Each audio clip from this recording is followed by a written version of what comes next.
So. By the way, I want to make one correction.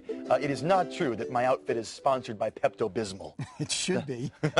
Either that or the Pink Panther, the insulation company. Oh, thank you, Frazier. Hey, it's time for the dish. This is where you get to have your own spotlight. It's entertainment. You know what I'm going to be? I'm going to be your Ed McMahon. That's fine. You are correct, sir. That's good.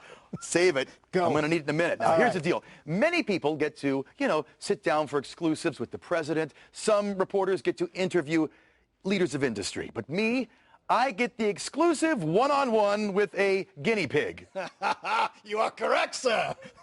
You may have heard of Disney's G-Force, and today we are the only station that sat down with the rodent star Blaster to get the scoop. Agent Blaster here. So, Agent Blaster, can you tell me a little bit about yourself? I'm 2 pounds of nasty, all you can handle. All right, and I saw the movie, and you're actually a part of an elite government spy team? I hang with the most elite spy team ever assembled. So fans in Colorado want to know, what does the G stand for in G-Force? G stands for gonna mess you up. So who else knows about this secret spy team? We're so secret, I can't even tell myself. Yeah, so it's kind of like you're a hairy James Bond. You must love doing this. I love my job. I don't just love it. I want to bronze it and put it on a plaque and hang it up. So I have to ask, though I'm not a hairy man, do you think I could join G-Force? You better have a plan B, like air conditioning repair. All right, well, just a couple of more questions from your fans in Colorado, then we'll let you get... I got a world to save. That's called creating a diversion. And like that, he was gone. That's great. That was a great interview, was it not? You are correct, sir. He's good at this. Here's the deal. G-Force opens today. I've seen it. I have to say, the kids are going to love it. There's a lot of action, cute jokes. The whole thing also is in digital 3D. It is a great time at the movies. Does that mean you have to wear those glasses still? You do have to wear the glasses. I hate the glasses. But they're trendy. They're a new look this time. Yeah. Now, speaking of summer movies, there's another biggie out today. It's called 500 Days of Summer. It's a new romantic comedy that pokes fun at the traditional love story, but still gives us a charming and quirky story of romance. The lead actor is Joseph Gordon-Levitt. You might remember him as the kid from Third Rock from the Sun. Oh, yeah. He's all grown up, and we actually flew out to L.A. so I could get some love advice from him. You can't listen to what other people tell you love is supposed to be. There's a lot of conventional wisdom coming from movies or songs or from your parents or your friends or whatever. And they're like, you're supposed to feel like this. It's supposed to go like that. And, there's nothing wrong with listening to them and taking what you want and leaving the rest. But no one can tell you. No one can tell you what love feels like because it's different for everyone. That is some great advice, and yet still, I'll be watching the movie completely alone. Why can't I find love, Frazier? You'll need 500 days of summer, my friend. By the way, it's PG-13. All right, let's talk about my good buddies out there in Los Angeles, TMZ.com. We check in every day, only station in town to go out live to Los Angeles. Mike Walters, my good friend, heading into the weekend out there in L.A., and it seems like every day there's more Michael Jackson stuff, no? Yeah, like I always try to think of something else to talk about, but the reality is this is what's going on right now, so it's a little depressing, but I'll tell you, there's one thing that's kind of interesting. We did a story today that Arnie Klein, the doctor who everyone's been talking about that's been investigated by law enforcement, basically we're told that he did one of these procedures in the gynecologist's office next to his. Michael came in, he put him under using that powerful drug propofol we've talked about several times to do an acne treatment. Now, here's the thing. What's weirder, the fact that he put him under like that for a small procedure or the fact that Michael Jackson has a gynecologist? That's the only thing today that slightly makes me just think, but everything else is just depressing. Michael Jackson, they are coming down hard on this Dr. Murray. They are raiding everything they can find. The stuff they're taking is getting weird. The timing of what's going on is starting to come full circle. So, Michael Jackson is just getting down to the point where this is going to come to it. But we've been talking about it. We're probably going to have to continue talking about it. But like I said, Michael had a gynecologist, which is sort of weird.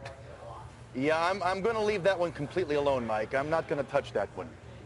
Yeah, no, but I meant, look, the reality is this doctor was using somebody else's office, and it's just, like I said, I don't think that it could get any weirder. But like I said, this is serious business, though, and we try to have a good time on this show, but it's just, it is getting serious and more serious as the days goes on, and hopefully we can have some resolution for Michael and move on from it so that we can, put him to rest. And he's the king of pop, dude. So yeah, for real. I'm still a fan. I just want to get up and like moonwalk right now, but do it. It's like, no, come on, do it right now. Let's see you get up, moonwalk. Go, my friend, go. Oh yeah. Ooh, ooh, all right. Nicely. That's what I want to do. I've been listening to his music all day here. It's like, it makes me feel a little better usually. Good. So good. Well, keep us posted. We'll check in with you Monday. Michael Jackson stories. Just do that. Listen to some music. We couldn't actually see your feet on that moonwalk, but we'll check in with you Monday, Mike. Have a great weekend. TMZ.com. You know he's right. What's that? I dug out Michael Jackson CDs just a couple of days ago, and it's just amazing how talented he was. And you just put them away, and now they've come back up, and I was listening to them in the car. Yeah, brings back great memories. Everybody's breaking them out. So. Well, now, of course, he just did the moonwalk, but you haven't seen anything until you've seen Frasier do his Judy Garland impression. Go ahead, give us a little bit of it. Judy? Judy Garland. I'm trying to think. Over the rainbow. Am I right? Am I right? Am I right? That was spot on. I had to think for a second. Over the rainbow. What the heck was that? Here's how you impersonate Judy Garland. Check this out. That is, who else? Katie Holmes doing her homage to Judy Garland on last night's So You Think You Can Dance. Now, this was enough to give the show a big win in the ratings. It was #1 last night. And speaking of a win, Aurora's own Kayla Radomski has made it to the final 6. Way to go. She'll be back again next week, and we're all rooting for her. So there you have it. Get your troubles. Come on. That was the worst Judy Garland I've ever heard. Now, if you ask me, her pouty lips and her perfect cleavage might just save the world. Yes, Angelina Jolie is at it again. The megastar paid a visit to our troops in Iraq. She's also touring a settlement for displaced Iraqis, and Jolie gave some major props to our folks in uniform. It's my 3rd trip to Iraq, and I've been following what's been happening, and I wanted to come back. I visited Walter Reed and met many of your fellow troops, and I was inspired and reminded of all the bravery of all of your young men and women, and I'm always just honored to spend time with everybody who spends time in the military, and so I was allowed to come, and I'm privileged to be here. Good for her. And Frasier, it's pouty lips, not poultry lips. I thought the prompter said poultry lips. She does not have poultry lips. No, she has pouty lips. You are correct, sir. You are correct, sir. All right, coming soon to a concert hall far, far away, it is Star Wars The Symphony. No joke, a concert version of Star Wars will begin touring North America this October. Star Wars in Concert will feature a live symphony, a choir, and film clips of the movie on a giant 3-story screen. Wow. All that, no joke, C-3PO will narrate. Cool. There's no word if Denver's going to be on this tour yet, but we do know of at least one Star Wars fan who can't wait for the... There he is. Yeah? Hey, buddy. That's my son, Derek. Think he'll get front row? I think he will. He dresses as a Jedi 3 days out of every 5. Absolutely. He's a cute kid. Yeah, chasing the neighborhood kids with his lightsaber. All right, finally, though it may be hard to believe. It is. Though not so much the way I'm dressed today. I am a child of the 80s. Yes, bring on Miami Vice, Culture Club, and the Rubik's Cube. And guess what? This weekend at Lanny's Clock Tower, there is actually a show. It's called the Ladies of the 80s Burlesque Review. It is a riot. I've seen the show. A lot of fun. The gals are very talented. And it's tonight and tomorrow at 8. I'm going to be a guest host tomorrow night. Really? I will not be doing burlesque. Don't worry, my clothes stay on. Thank goodness. By the way, it is not for the little kids, but it is very, tongue-in-cheek, a lot of fun. 8 o'clock at Lanny's. We will see you there, my friends. A lot of fun. I'm glad to hear you're not doing burlesque, but you could at least take that jacket off.